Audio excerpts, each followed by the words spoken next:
Selamat datang di Cerita dan Kisah. Di sini, kita akan menjelajahi sejarah, budaya, dan cerita menarik yang mungkin belum banyak diketahui. Kali ini, kita akan membahas salah satu warisan budaya terbesar Indonesia, bahkan dunia, Candi Borobudur. Candi yang megah ini bukan hanya simbol kejayaan masa lalu, tapi juga menyimpan banyak cerita.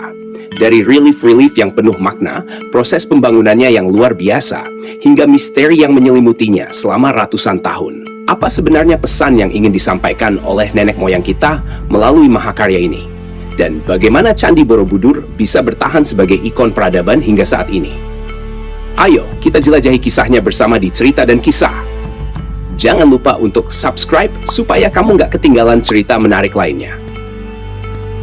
Sejarah dan kronologi pembuatan Candi Borobudur. 1. Awal mula pembangunan 750 hingga 800 Masehi. Candi Borobudur dibangun pada masa kejayaan dinasti Shailendra yang berkuasa di Jawa Tengah antara abad ke-8 dan ke-9 Masehi. Dinasti ini dikenal sebagai penganut Buddha Mahayana.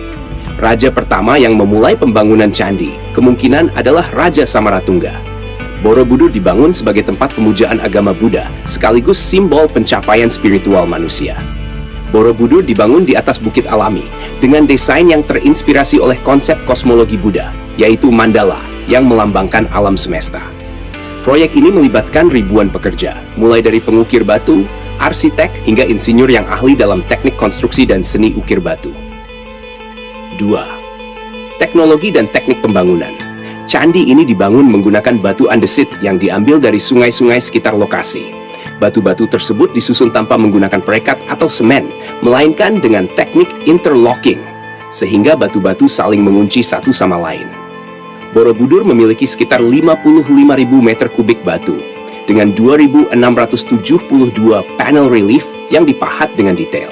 Relief ini menceritakan ajaran Buddha, kisah-kisah kehidupan Buddha, Jataka dan Lalita Vistara, serta gambaran kehidupan masyarakat Jawa pada masa itu. Struktur dan simbolisme. Candi Borobudur terdiri dari 3 bagian utama.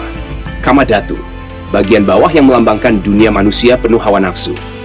Rupadhatu, bagian tengah yang melambangkan dunia manusia yang telah meninggalkan hawa nafsu namun masih terikat bentuk dan rupa.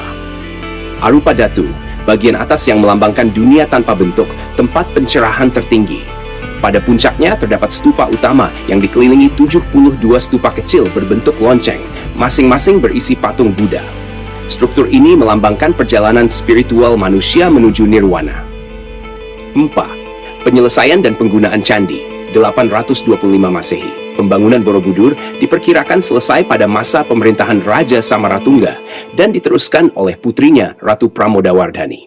Candi ini digunakan sebagai tempat ibadah umat Buddha sekaligus tempat ziarah untuk mendalami ajaran Buddha melalui relief-relief yang ada. 5. Masa kejayaan dan kejatuhan. Setelah abad ke-10, Borobudur mulai ditinggalkan.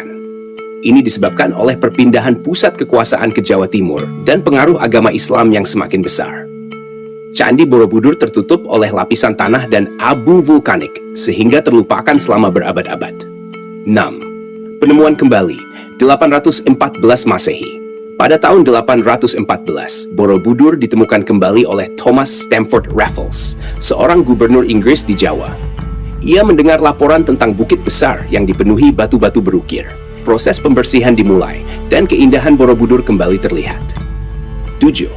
Pemugaran dan pelestarian 1907 hingga 1983. Pemugaran besar pertama dilakukan oleh pemerintah kolonial Belanda pada tahun 1907 hingga 1911, dipimpin oleh Theodor van Erp.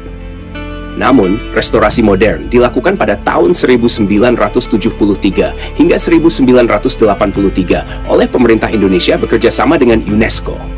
Borobudur akhirnya ditetapkan sebagai situs warisan dunia UNESCO pada tahun 1991.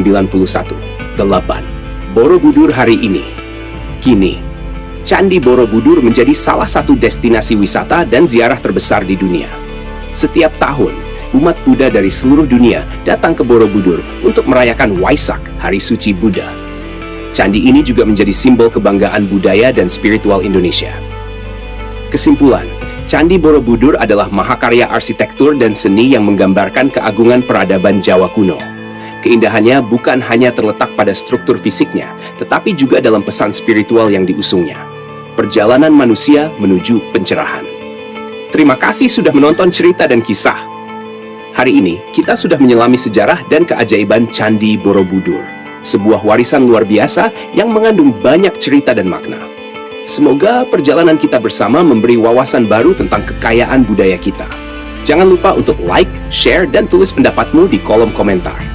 Kalau kamu suka konten seperti ini, pastikan untuk subscribe dan aktifkan lonceng notifikasi, supaya kamu nggak ketinggalan cerita menarik lainnya. Sampai jumpa di video berikutnya. Tetap semangat belajar dan menggali kisah-kisah sejarah yang luar biasa, hanya di Cerita dan Kisah.